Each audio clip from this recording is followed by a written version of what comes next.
Os 12 principais erros de quem está começando no Webflow. Será que tu comete esses erros também? Bora ver!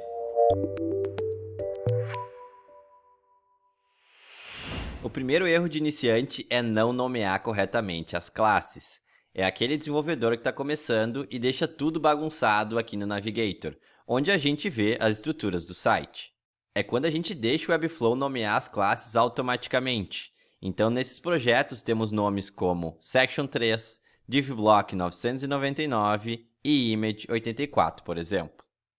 Esses nomes de classes não dizem nada e não te ajudam no desenvolvimento do site. Na verdade, só atrapalha, né? Ou seja, quando vamos buscar uma classe que já existe, não conseguimos saber qual é o estilo daquela classe ou para que ela serve no projeto. Nesse caso, eu recomendo pelo menos nomear, para quem está começando, de uma forma básica. Por exemplo, aqui a gente tem uma section, que é a Hero, a primeira section do nosso site. Então, a gente pode colocar Hero-section e tentar seguir esse mesmo prefixo Hero ao longo agora do desenvolvimento, na mesma estrutura. Então, aqui a gente tem a navbar. Então, aqui a gente usa, na navegação do site, nav component, por exemplo. E dentro dessa navbar, a gente continua usando o prefixo nav. Então, vamos ver do que se trata isso. Seria um bloco. Então, nav block, por exemplo. Dentro da nav block, a gente tem uma imagem. Então, a gente continua usando nav. Coloca nav image com um tracinho. E assim a gente vai nomeando as classes do nosso projeto. Aqui é o nav logo, por exemplo. Então, pode ser nav logo block. É interessante usar os termos em inglês porque é o termo do desenvolvimento. Então, quando alguém entrar aqui, já vai saber como funciona porque é o mais comum. Essa link block pode ser nav link e assim por diante. Aqui no Hero, para a gente finalizar, a gente pode usar o Hero container ou só container porque é algo utilizado ao longo do site. Aqui a div block pode ser Hero content, que é o conteúdo, né? Tem o texto dentro. Aqui o heading pode ser Hero heading. E assim a gente vai nomeando as classes do nosso projeto. Fica mais organizado e quando tu lê a classe, tu já sabe do que se trata. Então, esse é o heading, é o título principal da Hero. Então, tu já sabe do que se trata e fica mais fácil de fazer a manutenção do site. O segundo erro de iniciante é não criar uma página de estilo, o tal do Style Guide, para o nosso projeto. É uma página que contém todas as estruturas, os tamanhos de títulos, de textos, de parágrafos e várias classes que vamos usar ao longo do desenvolvimento do site. Assim, o projeto fica mais organizado e tu consegue criar as estruturas de forma mais rápida, pois tu já tem várias classes que tu precisa para desenvolver. Por exemplo, imagina que eu quero que esse heading aqui, esse título seja menor. Eu já tenho aqui cadastrado heading style H2, que é um título menor que o H1, aqui no meu projeto. Então, ele já reduz esse título. Imagina que eu quero esse parágrafo maior. Então, eu venho aqui, tem uma classe chamada text size medium. Então, ela vai ser um texto maior. Então, tu vai ver que ele já vai atualizar aqui com um texto maior. E aqui no botão, eu posso ter uma classe que é o botão secundário, secondary, e ele já vai mudar o estilo dele também. Então, essa é a forma da gente desenvolver mais avançada usando classes de um Style Guide que já está definido. E para isso, para renomear as classes e também para ter esse Style Guide, eu recomendo que use o Client First. Vai ter um link aí embaixo do vídeo. O terceiro erro de quem está começando é usar o width ao invés de max width. Isto é, configurar aqui no painel de estilo a largura fixa de um elemento e não a largura máxima, que é o max width, que ele pode ter. Deixa eu explicar para vocês. Então, imagina que a gente quer reduzir o tamanho desse bloco, que tem max width de 500 pixels. O que o iniciante faria? A gente tem um bloco grandão, ele viria aqui em width e colocaria, por exemplo, 360 pixels. Tá? Tudo bem aqui no desktop, porque a gente tem um tamanho grande de tela.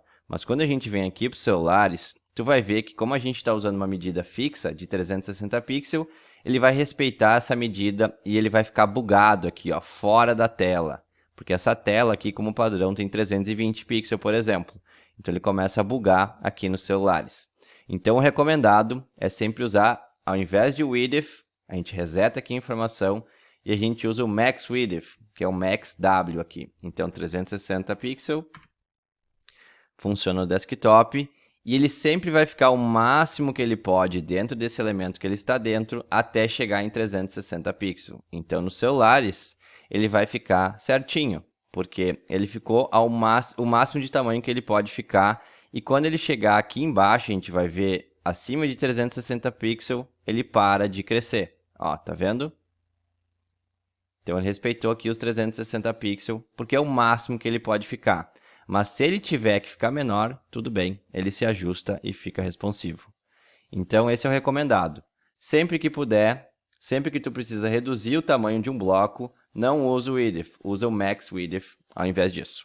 Bora para o quarto erro. O erro número 4 é usar uma classe diferente para elementos que têm o mesmo estilo. Ou seja, aqui a gente tem um título que se chama Content Heading, uma classe com 60 pixels de tamanho. Pode ver que só essa característica está em azul, que é o que ela representa aqui nessa classe. Então, essa classe representa que esse título tem 60 pixels. E aqui em cima a gente tem também o Hero Heading, que é uma classe diferente, e a gente pode ver que ele também só contém essa característica de tamanho de 60 pixels. Então, a gente tem classes diferentes para a mesma coisa. Então, o que é recomendado aqui? Que a gente tenha uma única classe com 60 pixels. Então, imagina que esse é o heading medium, por exemplo, que é o título de tamanho médio. Então, ele tem 60 pixels. Ou heading 60, por exemplo. Tem desenvolvedor que faz assim. Então, a gente reaproveita essa classe que tem 60 pixels de tamanho de título para usar aqui no outro título também. Então, a gente vem, apaga a classe e coloca heading 60 ou heading medium. Então, a gente reaproveita essa classe porque ela tem a mesma característica. Então, se eu alterar aqui um dia e quiser a mesma característica aqui embaixo, então eu vou alterar aqui de vez de 60 para 72, eu vou alterar aqui e na outra classe automaticamente. Então, essa é a forma recomendada de desenvolver sites mais avançados, quando tu reaproveita algumas classes e isso facilita depois a manutenção do site. Claro que terão ocasiões que tu não quer a mesma classe, né? Porque tu quer ter autonomia de mexer naquela classe, ter um título diferente em cada section, então pode acontecer. Mas no geral, sempre que se repete o estilo, aqui essas características em azul, é legal tu usar a mesma classe. Já o quinto erro mais comum de iniciantes é ajustar o tamanho das imagens manualmente e não direto na classe do elemento. Esse erro é bem comum. Muitas pessoas que estão começando configuram aqui a largura da imagem aqui manualmente no Image Settings, tá? Só que imagina que tu quer aqui 300 pixels no desktop e quer um tamanho de imagem diferente aqui no celular. Então, tu vai ajustar aqui no celular como 120 e tu vai ver que ele vai ajustar aqui no celular e no desktop também. Então, tu perde a autonomia de ter uma medida aqui no desktop e outra no celular. Então, o recomendado é criar uma classe para essa imagem como Hero Image. E então, a gente coloca o width ou max width, que eu já ensinei para vocês, aqui no Style Guide, né? Que está relacionado com essa classe. Então, eu vou ter aqui o max width dela, posso colocar o width como 100% para ela sempre ter o máximo que ela pode e limitar ela aqui em 320 pixels. E agora eu venho no celular e aqui eu posso limitar em 180 pixels, por exemplo. Então eu tenho essa autonomia de ajustar tanto nos dispositivos, como tablets e celulares, quanto no desktop. E tudo fica relacionado aqui à classe que a gente está utilizando. O sexto erro que tu tem que cuidar quando está começando é colocar margem em todos os elementos. Esse também é um erro bem comum de iniciante e aqui eu vou passar uma dica bem avançada para vocês. A gente tem que ter uma visão de componentes no desenvolvimento. Esse título é um componente, esse parágrafo é um componente, esse bloco que tem os botões é um componente e a gente tem que evitar ao máximo de ter margem neles. Pelo seguinte, imagina que eu quero arrastar aqui esse button group, que é esse grupo de botão, separar um pouquinho, 48 pixels desse parágrafo. Então, vou aqui e coloco uma margem. Porém, como ele é um componente que pode ser utilizado em outras partes do site, tu vai ver que essa margem vai começar a atrapalhar. Então, por exemplo, imagina que eu quero, aqui tem uma section que tem um parágrafo do lado esquerdo, vou adicionar aqui, ele não tem margem nenhum, e agora eu quero colocar aqueles botões ali do lado, como se fosse um call to action, né? Um CTA. E agora a gente vai ver que ele está com uma margem que eu não gostaria de ter aqui de 48 pixels. Eu gostaria de ter isso centralizado. Então ele começa a atrapalhar a reutilização dos componentes ao longo do desenvolvimento. Então é interessante a gente sempre separar a margem do componente. Então esse componente ele fica sem a margem. E quando a gente precisa adicionar uma margem, como aqui no Hero, por exemplo, a gente pode vir aqui no Navigator e adicionar uma div block e adicionar uma margem separadamente. Como, por exemplo, aqui, uma margem top, uma margem em cima, medium, média, ou small, ou large, pequena, média, grande. Então, a gente adiciona aqui 32 pixels como padrão da margem medium. E agora a gente põe esse componente aqui dentro. Então, a gente separa o espaçamento, a margem do componente. Agora, então, eu tenho o espaçamento que eu preciso. E aqui eu tenho o componente da forma que eu preciso, sem a margem. Então, essa é a forma correta de fazer. E existe um espaçamento também no Style Guide do Client First que vocês podem utilizar. Que nesse caso seria assim. Ao invés de criar uma nova classe, já existiria uma classe aqui de espaçamento. Que ela seria margem top. Primeiro tu coloca a direção que tu quer, que é a margem em cima, que é top. E depois tu coloca a margem medium, por exemplo, que já existe essa classe, e ele vai adicionar uma margem só em cima. Então essa é a forma correta de separar margens de componentes, porque daí tu consegue utilizar esses componentes ao longo do site sem ter aquelas margens atrapalhando. O sétimo erro de iniciantes no Webflow também é relacionado a margens e espaçamentos. Nesse caso, é não usar margem suficiente entre os elementos.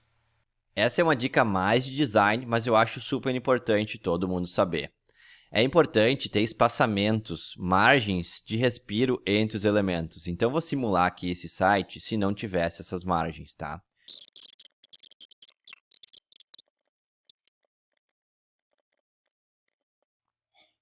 Então, aqui eu fiz uns ajustes mais grosseiros, mas tu consegue ver ó, que eu reduzi praticamente as margens de todos os elementos. E olha como fica um site bem mais antigo, assim, com cara de antigo do que moderno, como estava antes. Então, é super importante manter os espaçamentos certos, né? As margens entre os elementos, que isso vai dar um ar bem mais profissional para o teu site e vai ter mais impacto visual, né? Para o teu cliente, para a tua audiência. Vamos ver como estava antes. Vou voltar aqui.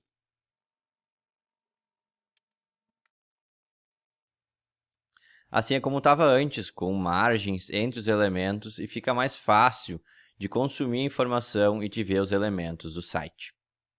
O oitavo erro é não colocar margem de segurança nas estruturas. Isso acontece bastante quando abrimos o site em uma tela menor, como podemos simular aqui no Webflow. Os elementos ficam colados aí nos cantos. O correto é adicionar uma margem de segurança para isso não acontecer. Essa margem, que nesse caso é um padding, pode ser adicionada aqui no container, por exemplo. Assim, tu sempre tem uma margem de segurança no teu site. O erro número 9 é usar as colunas ao invés de div blocks com flex e grid. Quando usamos colunas, não temos a autonomia que precisamos para criar as estruturas. Podemos até usar alguns desses layouts, mas não conseguimos configurar aqui um tamanho de 2,5, 2,5, por exemplo. Se alteramos em outro dispositivo, ele altera em todos, a não ser que mudamos a orientação para ficar um embaixo do outro. E fica quase impossível de ajustar o espaçamento entre os elementos. Tu vai ver que sempre vai sobrar um canto como uma margem a mais aqui que não deveria. E fica fora do grid. Nesses casos, é melhor usar uma div block com o grid ou o flex e ajustar o espaçamento aqui no gap. O 10º erro de iniciantes no Webflow é adicionar espaçamento dando espaço no texto. Deixa eu mostrar aqui para vocês. Iniciantes frequentemente vêm aqui nos textos e começam a adicionar espaçamentos. Só que assim, perde autonomia aqui no celular, por exemplo, onde tu não consegue mais mudar esse espaçamento. Se tu mudar aqui, tu vai mudar novamente lá no desktop. Ou então começa a fazer quebras de linhas aqui para deixar mais bonitinho no desktop e bagunça tudo nos outros dispositivos também. Como aqui, essa frase ela tá quebrada. Então, não é recomendado fazer isso, tá? O certo, se tu quiser fazer o espaçamento, é fazer daquela forma que eu expliquei, ou aqui na margem, ou então, se tu quiser reduzir o tamanho do bloco, tu pode colocar aqui um max width, como uma combo class, por exemplo. Max width e trabalhar aqui o max width até tu encontrar o tamanho de bloco que tu precisa, 430, por exemplo. Essa é a forma correta de fazer isso, ou utilizando uma nova div block com max width e colocando esse parágrafo dentro. O penúltimo erro, o erro número 11, é não testar o site em outras resoluções e dispositivos. Tu até pode fazer isso aqui no Webflow, mas muitas vezes a gente vai precisar testar o nosso site em navegadores diferentes, como Chrome, Firefox, Safari, em versões diferentes do navegador e resoluções diferentes. Ou então, dispositivos diferentes de marcas diferentes, como Samsung, Google, e versões de celulares diferentes. E para isso é legal usar uma ferramenta como a Lambda Test, por exemplo, onde tu pode ver essas diferentes versões, resoluções e o site funcionando em navegadores diferentes. Porque muitas vezes é algum errinho, alguma coisa que só funciona diferente naquele dispositivo ou naquele navegador que tu não consegue prever lá no Webflow. Então é super importante testar isso se tu for fazer um site profissional. E o último erro, o erro de iniciante número 12, é usar pixels ao invés de RAMs.